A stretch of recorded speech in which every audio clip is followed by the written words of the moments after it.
Hello students, I welcome you to the Gurukul Convent School, Basi. I am here to teach you physics of class 10th today. My name is Manish Mishra and today I am here to teach you the chapter electricity. It will be a brief chapter. A brief discussion will happen and all the related topics will be covered. But the numericals will be completed in the next video. So without further ado, let's start with the chapter. As the name suggests, electricity. Electricity, let's define it. It is the rate of flow of charge. It means we represent electric current with I and it's equal to rate of flow of charge. In physics, if we say the term rate, that means that quantity has to be divided by time. It means the charge flowing per unit time is called current. Now, let's find out what is charge. What is charge? Charge is the property of matter. By the virtue of it, a particle gets attracted or repelled when it is kept in an electric field or magnetic field or both electromagnetic field. For the sake of simplicity, I will be bilingual. मैं आपको हिंदी और English दोनों में explain करूंगा ताकि आपकी बेहतर समझ हो सके. करंट का मतलब होता है कि अगर चार्जेस एक फ्लो में जा रहे हैं तो हम कहेंगे कि वहां पे करंट आया है. बट वो चार्ज पहले हम समझ लेते चार्ज क्या है. चार्ज का मतलब होता है एक प्रॉपर्टी होती है जिससे कोई भी पार्टिकल दूसरे पार्टिकल को अट्रैक्ट या रिपेल करता है. अगर सिमिलर नेचर के, for example positive charge and positive charge, ये दोनों ही पॉजिटिव हैं तो क्या होगा, इनके बीच में रिपल्शन होगा. जैसे मैग्नेट का साउथ पोल नॉर्थ पोल अगर सामने आए तो क्या होता है, रिपल्शन. सेम यहां होगा. बट अगर यही केस होता है कि अगर यहां पॉजिटिव चार्ज है और इधर नेगेटिव चार्ज है तो यहां पे फोर्स ऑफ अट्रैक्शन होगा. दोनों एक दूसरे को अपनी तरफ पुल करने की कोशिश करेंगे. अब ये होगा क्यों, तो इसके लिए हम आपको थोड़ा सा चार्ज समझा देते हैं. चार्ज क्या होता है, चार्ज की प्रॉपर्टीज क्या होती है, ये सब हम सीख लेंगे. चार्ज देखिए, चार्ज का जो अगर आप बात करेंगे तो यूनिवर्स में सब कुछ न्यूट्रल था. इसका मतलब चार्ज की हम पहले प्रॉपर्टीज समझेंगे तो चार्ज जो है वो कंजर्व रहता है. इसका मतलब क्या होता है, इसका मतलब ये होता है कि जितना यूनिवर्स में पॉजिटिव चार्ज है उतना ही नेगेटिव चार्ज है. मिला जुला के सब कुछ न्यूट्रल है. अगर कोई एक इलेक्ट्रॉन लूज करता है तो वही लूज किया हुआ इलेक्ट्रॉन दूसरा गेन करता है. फॉर एग्जांपल अगर यहाँ पे मैंने सोडियम का एक एटम लिया, सोडियम पे हम सबको पता है, केमिस्ट्री में आपने पढ़ रखा होगा कि ये +1 देता है. इसका जो चार्ज है वो +1 का है. इसका मतलब इसने एक इलेक्ट्रॉन क्या किया है, डोनेट किया है. जब ये एक इलेक्ट्रॉन डोनेट करेगा तो वही बगल में Cl है, क्लोरीन. क्लोरीन का आपने पढ़ा होगा कि वैलेंसी -1 है. इसका मतलब ये एक इलेक्ट्रॉन को गेन कर लेता है. और जब ये गेन कर लेता है तो हम कहेंगे इसने ये इलेक्ट्रॉन क्या कर लिया, एक्सेप्ट कर लिया. एक ने डोनेट किया, एक ने एक्सेप्ट किया और दोनों मिला के हमें एक कंपाउंड NaCl अर्थात आपका कॉमन सॉल्ट मिल जाता है.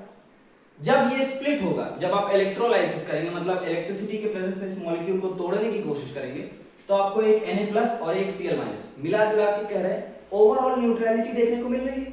ये चार्ज कहीं दिख रहा है आपको, यहां नहीं है चार्ज. लेकिन जब इसको तोड़ेंगे तो चार्ज दिखेगा +1 का -1 का. मिला के दोनों क्या हुए हैं, एक दूसरे को न्यूट्रलाइज किए हैं. एक इलेक्ट्रॉन इसने डोनेट किया, वही इसने एक्सेप्ट कर लिया. बाहर से कोई चार्ज नहीं आता. यही आप समझ लीजिए यूनिवर्स में भी है.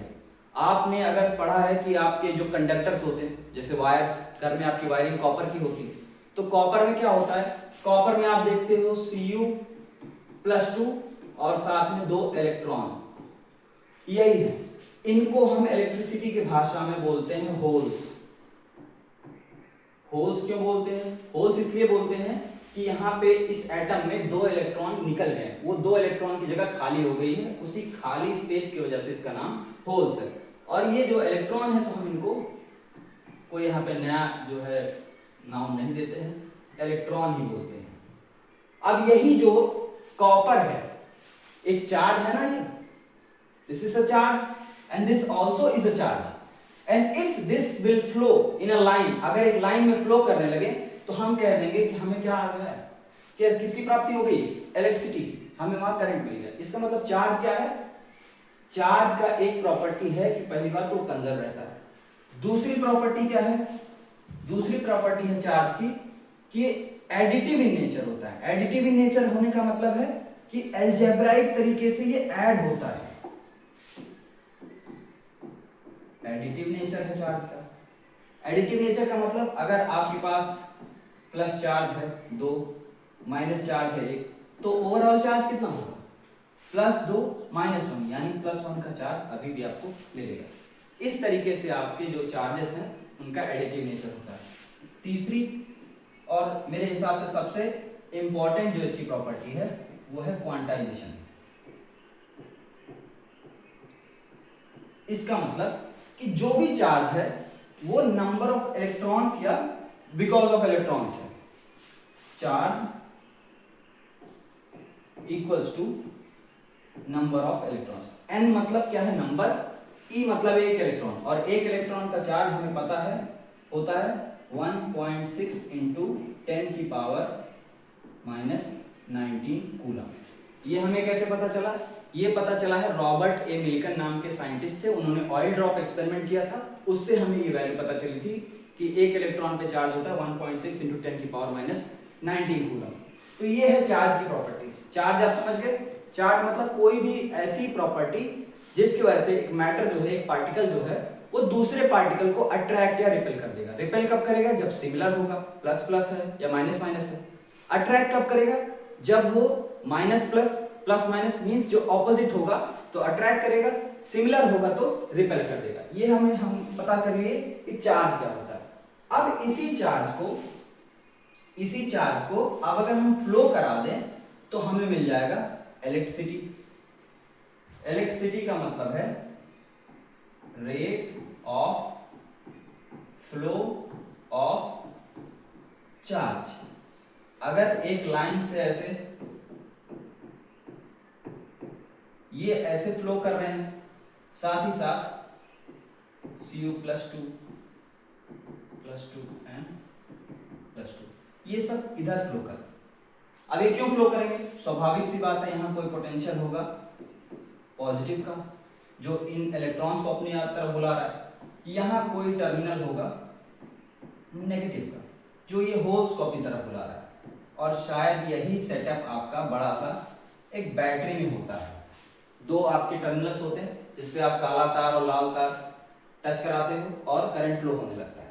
अब ये क्यों होने लगता है, ये पॉजिटिव इतना सारा, ये नेगेटिव इतना सारा कैसे जनरेट हुआ, अभी हम थोड़ा समय दीजिए, हम पोटेंशियल जब समझेंगे तो क्लियर हो जाएगा। बट फिलहाल आप ये समझ लीजिए, अगर ऐसी कोई व्यवस्था बन जाती है जिसमें लाइन से चार्जेस फ्लो करने लगते हैं तो हम क्या कहेंगे, इज इलेक्ट्रिक करंट। यानी यहां से आपको दो फॉर्मूले मिल चुके। एक फॉर्मूला मिल गया Q = NE। जब क्वांटाइजेशन ऑफ चार्ज आपने पढ़ा तो Q = NE मतलब जो चार्ज है वो केवल किस वजह से है, नंबर ऑफ इलेक्ट्रॉन्स की वजह से।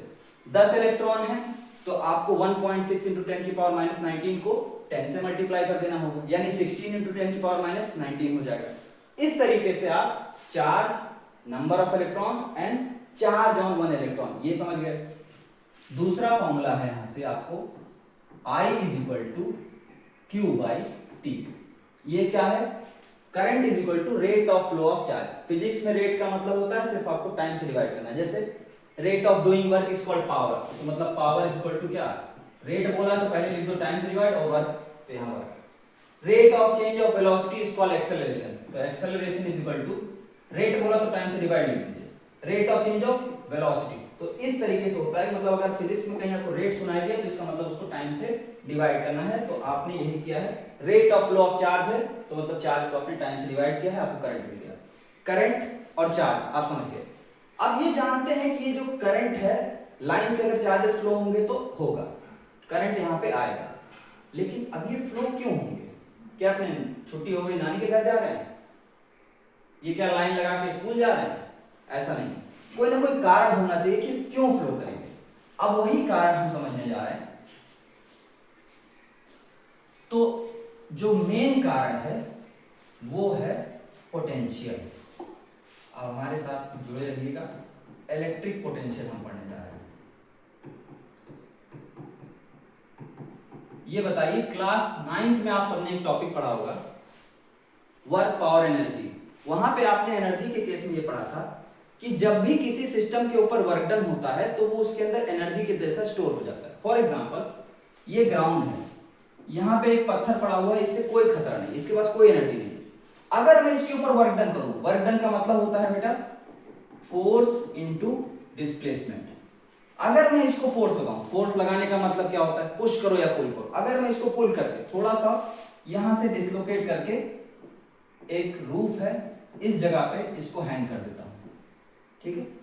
अब ये जगह क्या हो गई, ग्राउंड से h हाइट पे आ गई, h हाइट पे आ गई। अब इसको क्या, इसके ऊपर वर्क डन करके यहां तक पहुंचा है। अब इसके पास पोटेंशियल एनर्जी है। अब इसे अगर मैं छोड़ दूंगा तो नीचे कोई खड़ा हुआ उसका सर फोड़ देगा। लेकिन ये जब पत्थर नीचे पड़ा था तब कोई हाइट नहीं था, कोई एनर्जी नहीं था। जैसे ही इसके ऊपर वर्क डन किया इसके अंदर एनर्जी आ गई। तो सेम केस होता है हमारे इलेक्ट्रिसिटी के केस में। अब आपको मैं थोड़ा सा देखिए, फील्ड वगैरह तो 10th क्लास में नहीं है कि इलेक्ट्रिक फील्ड वगैरह को बहुत डिटेल बताया जाए कि उसका फॉर्मूला क्या होता है। जैसे 12th क्लास में आप इसी का फॉर्मूला पढ़ते हैं, E = 1/4πε0 Q/r²। बट इसमें ये पढ़ना है कि ये बस इसके पास कोई फील्ड होती होगी। क्यों होती होगी, इसका भी मैं आपको जवाब दे रहा हूं, क्योंकि ये एक नॉन कांटेक्ट फोर्स है। नॉन कांटेक्ट फोर्सेस वो होते हैं ऐसे फोर्सेस जिसको अप्लाई होने में, फोर्स का मतलब क्या पहले आप समझ के रखिए, पुश या पुल, खिंचाव या धक्का, दोनों ही केस में आप ये समझिए कि जैसे एक तो बल होता है, अगर मुझे इसको फोड़ देना है, इस बोर्ड को ढकेल के गिरा देना है, तो मैं क्या करूंगा, मस्कुलर फोर्स लगाऊंगा। उसके लिए मुझे इसको टच करना पड़ेगा। मैं इसको बिना टच किए इसको गिरा नहीं सकता।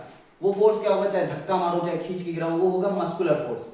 वो एक कांटेक्ट फोर्स है, किसी को टच में आना पड़ेगा। फॉर एग्जांपल फ्रिक्शन, आपके जूते में ग्रिप होती है, आपको फिसलने से रोकती है, लेकिन तभी ना रोकेगी जब आप सरफेस को टच करोगे। अगर वही चीज है, नॉन कांटेक्ट फोर्स की बात करें तो ग्रेविटी, अगर मैं अपने आप को यहाँ छत से ढीला छोड़ दूं, नीचे गिर जाऊं, तो मुझे कोई खींचेगा नहीं, मैं अपने आप गिर जाऊंगा, क्योंकि ग्रेविटी है। ग्रेविटी एक नॉन कांटेक्ट फोर्स है और नॉन कांटेक्ट फोर्सेस को एक्ट करने के लिए टच में आने की जरूरत नहीं है, वो दूर से ही एक अपना दायरा बना के रखती है। उसी तरीके से मैग्नेट होता है। मैग्नेट, दो मैग्नेट अगर पास लेके जाओगे तो क्या होगा, चाहे अट्रैक्शन होगा चाहे रिपल्शन होगा, बट वो दूर से आपके हाथों में खिंचाव या धक्का महसूस होने लगेगा। क्यों, क्योंकि वो नॉन कांटेक्ट फोर्स है। और नॉन कांटेक्ट फोर्स के पास एक फील्ड होती है, एक दायरा होती है। एक मैग्नेट को मैं रखूं ईर घाट, एक मैग्नेट को रखूं बीर घाट, तो ये दोनों एक दूसरे के ऊपर कोई फोर्स लगा पाएंगे। लेकिन अगर मैं उसको एक क्लोज प्रॉक्सिमिटी में लाता हूं, if I bring it in a close range, then the forces will start to act, because the particular magnets has entered each others field. दोनों एक दूसरे के फील्ड में प्रवेश कर चुके हैं, और जब प्रवेश करेंगे तभी फोर्स लगाएगा। तो जैसे ये एक चार्ज है, चार्ज भी बेटा एक नॉन कांटेक्ट फोर्स है। इलेक्ट्रोस्टैटिक जो फोर्स है वो एक नॉन कांटेक्ट इन नेचर है। नॉन कांटेक्ट का मतलब इसका भी एक फील्ड है। अगर दूसरा चार्ज, फॉर एग्जांपल एक टेस्ट चार्ज आप यहां लेके आते हो, तो ये टेस्ट चार्ज छोटा, यूनिट पॉजिटिव चार्ज को टेस्ट चार्ज बोलते हैं, छोटा सा ये, इसके जितने कूलम की चार्ज नहीं है इसके पास, इतना पोटेंशियल नहीं है, लेकिन इसके पास भी है, थोड़ा है, बट सेम नेचर का। देखिए ये भी प्लस ये भी प्लस, क्या करेगा एक दूसरे को रिपेल करने की कोशिश करेगा। अब जब रिपेल करने की कोशिश करेगा तो अगर आप इसको आगे बढ़ाओगे तो क्या होगा, आना चाहेगा ये खुद से, नहीं आना चाहेगा, नहीं आना चाहेगा। लेकिन आप जबरदस्ती क्या कर दो, यहाँ पे वर्क करो। वर्क करने का मतलब फोर्स लगाओ और तब उसको डिस्प्लेस करो। आप उसे फोर्स लगा के डिस्प्लेस करते यहां तक लाके बैठा दिए। अब यहां पे है ये एकदम फील्ड के बीचों बीच। अच्छा ये भी जान लीजिएगा, प्लस का जो फील्ड होता है वो बाहर की तरफ होता है, और माइनस का जो फील्ड होता है वो अंदर की ओर आता है।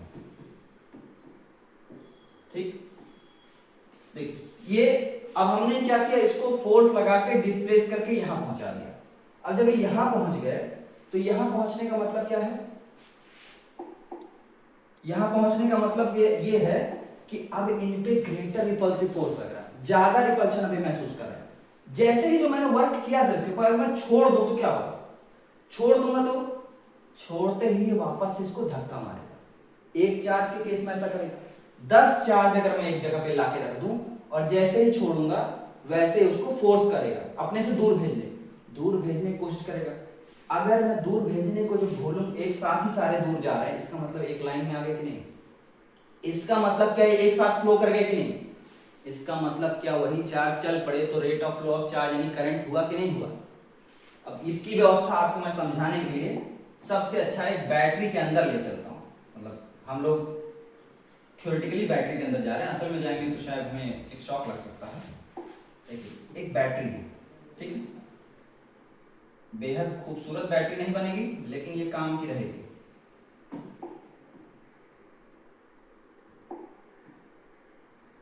ये मानते हैं इसका एक टर्मिनल पॉजिटिव वाला है, ये एक नेगेटिव वाला है। काला तार, लाल तार, ब्लैक वाले और रेड वाले से कैटेगराइज होता है ना, उसमें माइनस प्लस बना भी रहता है। अब इसके अंदर रैंडमली मान लेते हैं ये बैटरी लिथियम की होगी, अभी नॉर्मली सा लिथियम है, इसके अंदर कोई भी चार्ज नहीं है, ठीक है, ये लिथियम है, ऐसे पड़ा हुआ, ठीक। अब हम ये जानते हैं कि लिथियम एक कैसा आयन है, मतलब कैसा एटम है, इलेक्ट्रोपॉजिटिव इन नेचर है, एल्कली मेटल्स के सबसे टॉप पे आता है। इसका मतलब ये जल्दी से, जैसे इसको एनर्जी मिलती है, ये अपना एक इलेक्ट्रॉन लूज करके आयनाइज हो जाता है। आपकी बैटरी खुद ही नहीं चार्ज होती है, उसको बाहर से एनर्जी देनी पड़ती है। बाहर से एनर्जी कौन सी? इलेक्ट्रिकल एनर्जी ना, घर में लाइट आती है तभी ना इन्वर्टर चार्ज होता है, तो एनर्जी, और जो एनर्जी है वही बराबर है वर्क के। ये चीज आपको पता है कि नहीं? 9th क्लास में पढ़ाया गया था। एनर्जी जो होता है वर्क डन के इक्वल होता है। आपको अगर इसको प्रूफ करना है तो देख सकते हैं। एनर्जी का मतलब आप कोई भी एनर्जी ले लीजिए, जैसे हाफ एम वी स्क्वायर आपने सुना होगा, काइनेटिक एनर्जी है। वर्क डन का होता है फोर्स इनटू डिस्प्लेसमेंट। अब अगर आप इसकी एसआई यूनिट्स में बात करिए, देखिए ये तो कांस्टेंट है, मास का हो जाएगा केजी, वेलोसिटी का मीटर पर सेकंड, और ये है स्क्वायर में। इधर आइए, फोर्स का क्या है? मास इनटू एक्सेलरेशन, तो मास का होगा केजी, एक्सेलरेशन का होता है मीटर पर सेकंड स्क्वायर, और ये भी डिस्प्लेसमेंट है तो मीटर में रहेगा। अब बताइए केजी, देखिए स्क्वायर में है तो मीटर स्क्वायर और पर सेकंड स्क्वायर, इधर भी क्या होगा? केजी मीटर, और ये डिस्प्लेसमेंट, सॉरी ये डिस्प्लेसमेंट था तो इसको मैंने एस लिख दिया, ये भी मीटर में ही रहेगा, डिस्प्लेसमेंट दूरी है तो मीटर में रहेगा ना, तो मीटर स्क्वायर पर सेकंड स्क्वायर, ठीक है, दोनों एक दूसरे से इक्वल है कि नहीं? तो इसीलिए मैं कह रहा हूं कि आपने इलेक्ट्रिकल एनर्जी दी, इलेक्ट्रिकल एनर्जी दी है, जब घर पे लाइट आती है इन्वर्टर कैसे चार्ज होता है? इलेक्ट्रिकल एनर्जी दी गई। अब इस एनर्जी के कारण ये क्या होगा? सभी आयनाइज हो जाएंगे। अब इसके एक एक इलेक्ट्रॉन भी निकल जाएंगे, क्या होगा? ये पॉजिटिव टर्मिनल क्या इस लिथियम को बर्दाश्त करेगा? यहां पे ये चाहेगा क्या? ये चल इधर से तू निकल, क्योंकि तू क्या है? खुद पॉजिटिव है, और ये माइनस वाले को खींचना चाहेगा। बट ऐसी कंडीशन में आपने बाहर से एनर्जी दे दी, अब वो वर्क डन करा के कुछ ऐसी व्यवस्था हो जाएगी कि जब तक लाइट रहेगी, जब तक करंट रहेगा, तब तक तो ये अगेंस्ट द फील्ड जबरदस्ती, जैसे हमने उस चार्ज को धकेल के उसकी फील्ड के अंदर पहुंचाया था, वही काम इसके ऊपर होगा। जो इलेक्ट्रिसिटी वापस वर्क डन कर रही है वो सारे लिथियम को एक तरफ और सारे इलेक्ट्रॉन को एक तरफ, ये रखिए। जैसे ही हमने ऊपर से वर्क डन करना बंद किया, जैसे ही लाइट कटी, वैसे क्या होगा? ये सारे जो है इधर से रिपल्सन फील करेंगे, इधर से इसको क्या होगा? इस इलेक्ट्रॉन को धक्का मिलेगा, और साइमल्टेनियसली इधर से तो एक भगाए जा रहे हैं, इधर ही बुलाया जा रहा है, क्योंकि ये प्लस है, प्लस वाला माइनस को बुलाना चाहेगा, ये वाला प्लस इस प्लस को तो भगाना चाहेगा लेकिन माइनस को बुलाना चाहेगा, मतलब दोनों एक दूसरे की तरफ चल देंगे, ये इसकी जगह, ये इसकी जगह, और जब ये चलेंगे, उसी चलने को बेटा बोलते हैं करंट, ठीक है। यानी जो पोटेंशियल है, इलेक्ट्रिक पोटेंशियल, उसको हम डिनोट करते हैं V से, और ये किसके इक्वल होता है? Work done upon charge. Electric potential क्या है? The amount of work done in moving a unit positive या test charge from infinity to a point inside the electric field. इतना वर्क डन जिससे हम एक यूनिट पॉजिटिव चार्ज को कहीं infinity से लाके किसी फील्ड के अंदर पहुंचा दे, और फील्ड के अंदर पहुंचाएंगे तो क्या होगा? उसको अट्रैक्शन रिपल्शन लगेगा, तो उसी को हम बोलते हैं इलेक्ट्रिक पोटेंशियल। अब आपको तीसरा फॉर्मूला मिल गया। तीसरा फॉर्मूला क्या मिला? V is equal to W/Q, ठीक। अब एक बात जान लीजिए, ये पोटेंशियल ने करंट तो ला दिया, इस पोटेंशियल के कारण करंट आया, पर आपके दिमाग में ऐसा नहीं आ रहा है कि अब सर ये माइनस वाले इधर चल पड़े, ये प्लस वाले भी उसी समय उधर चल पड़े, तो बीच में टकराएंगे नहीं? क्या प्लस माइनस टकरा नहीं सकते? और बिल्कुल टकराएंगे भैया। जो टकराएंगे वही टकराहट क्या कहलाती है? जो इनके बीच का जो कोलिजन है उसी को हम बोलते हैं रेजिस्टेंस।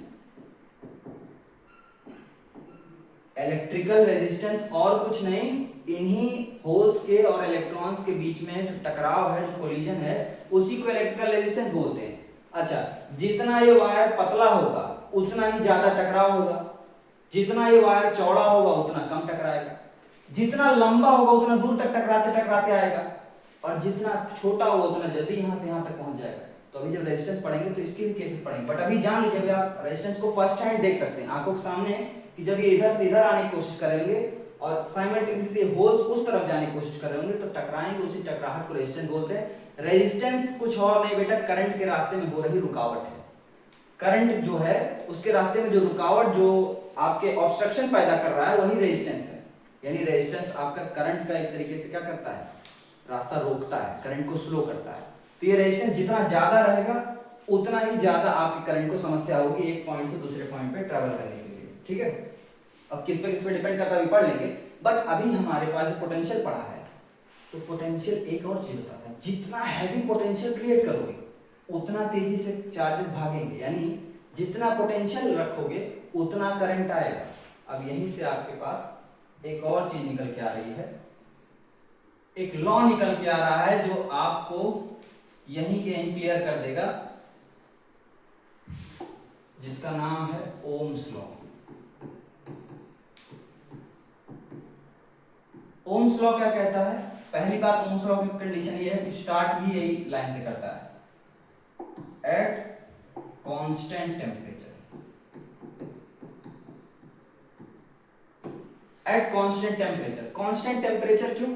टेम्परेचर बढ़ाने घटाने से क्या होगा? देखिए, जितना टेम्परेचर आप बढ़ाएंगे उतना उस मेटल की एनर्जी बढ़ेगी, और उस एनर्जी को लेके वो उतने नंबर ऑफ अपने एटम्स को आयनाइज कर देगा, यानी वो चार्ज बढ़ा लेगा।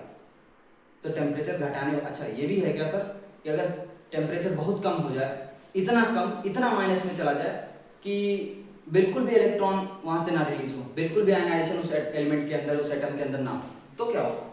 हाँ, अगर बहुत बहुत ज्यादा कम कर दिए टेम्परेचर तो हो सकता है आपका बेटर से बेटर कंडक्टर जो लोहा है उसके अंदर भी करंट उतना नहीं फ्लो करेगा। ठीक है, तो करंट चाहिए। जैसे यहाँ पे जो हम लोग हैं रूम टेम्परेचर में ही जितना हीट है, जिसको हम कहते हैं थर्मल एजिटेशन, उसी थर्मल एजिटेशन के कारण जो है आपके इलेक्ट्रॉन्स फ्लो होते हैं। आपके इलेक्ट्रॉन्स देखिए, हाँ, अब डायरेक्शन में नहीं फ्लो करते। फॉर एग्जांपल अगर कोई लोहे की चीज है, फॉर एग्जांपल अगर मानो ये मेटल की रॉड होती तो इसके अंदर हाँ इलेक्ट्रॉन्स फ्री हैं, घूम रहे हैं, बट अभी मुझे करंट नहीं मारेंगे। क्यों? क्योंकि रैंडम मोशन कर रहे हैं। अगर ये है तो इधर कोई भाग रहा है, कोई इधर भाग रहा है, कोई इधर भाग रहा है, तो कोई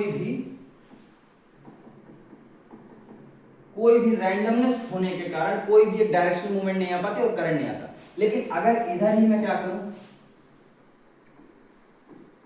एक बैटरी इससे अटैच कर दूं, तब बैटरी अटैच करते क्या अब डायरेक्शन मिल गई, ये इलेक्ट्रॉन सारा अब इधर भागना चाहेंगे, सारे होल्स इधर जाना चाहेंगे, तो क्या होगा? ये करंट जो फ्लो हो जाएगा, अब इसको टच करके कोई देखे अब करंट मार देगा, लेकिन जब तक मैंने इसको बैटरी से नहीं टच किया है कोई करंट नहीं मारेगा। रैंडम मोशन के कारण कोई भी करंट इसमें फ्लो नहीं हो सकता, करने के लिए डायरेक्ट होनी चाहिए। तो अभी आ जाते हैं ओम्स लॉ। ओम्स लॉ कहता है एट कांस्टेंट टेम्परेचर, जब टेम्परेचर कांस्टेंट है तो V जो होगा वो डायरेक्टली प्रोपोर्शनल होगा I के।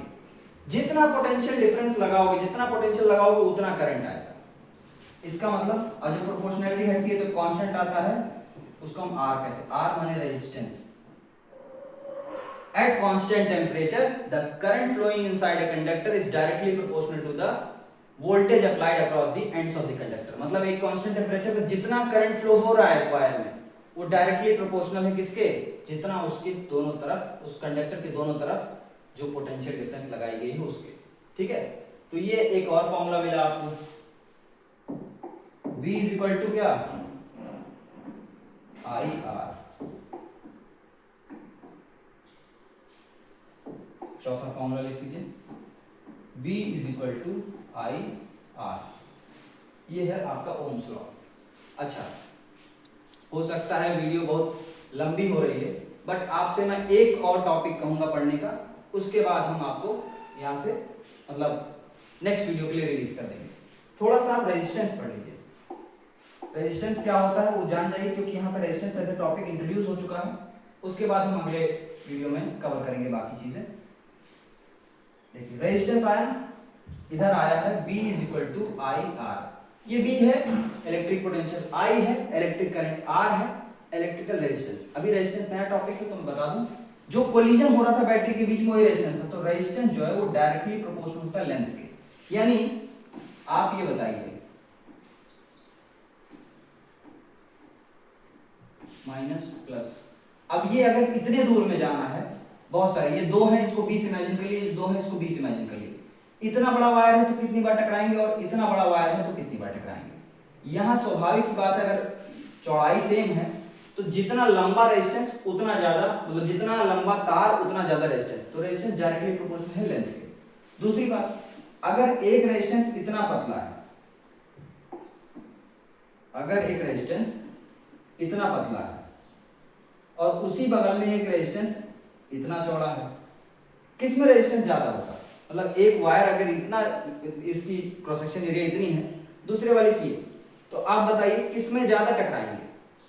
भाई जिसमें पतला है, जाने की जगह कम है, उस पतली सी गैलरी में कोलिजन ज्यादा होगा, यानी रेजिस्टेंस ज्यादा होगा।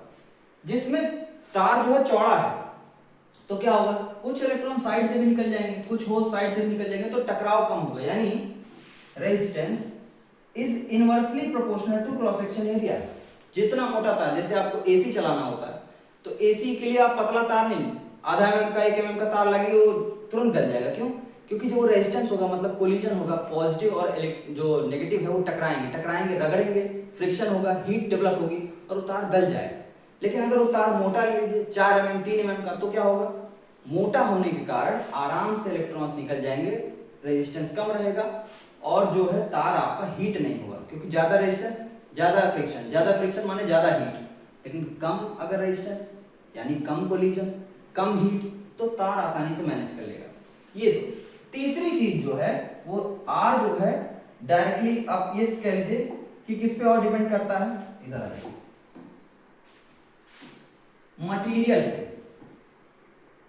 कि किस मटेरियल का तार बना है। मतलब बात हो रही है रेजिस्टिविटी, जिसको हम डिनोट करते हैं रो से। अगर रेजिस्टिविटी है तो R डायरेक्टली प्रोपोर्शनल रेजिस्टिविटी। मतलब एक आपने चांदी का वायर ले लिया और एक लोहे का वायर ले लिया, बताइए रेजिस्टेंस किस में ज्यादा होगा? ऑब्वियस सी बात है चांदी में रेजिस्टेंस सबसे कम होगा, उसमें करंट ज्यादा रहेगा, माय मिस्टेक। अगर लोहे में रेजिस्टेंस ज्यादा होगा और चांदी में जो है वो रेजिस्टेंस कम और कंडक्टेंस ज्यादा होगा।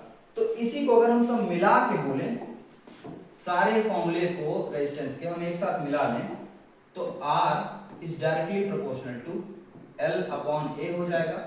और यही जब प्रोपोर्शनलिटी हटेगी तो एक कांस्टेंट आ जाएगा रो, जो रेजिस्टिविटी है वो L बाई, ये है रेजिस्टेंस का फॉर्मूला। तो एक और फॉर्मूला, पांचवा फॉर्मूला हो गया आपके पास, R is equal to rho L by A। तो ये 5 फॉर्मूले आज आपको पढ़ा दिए हैं।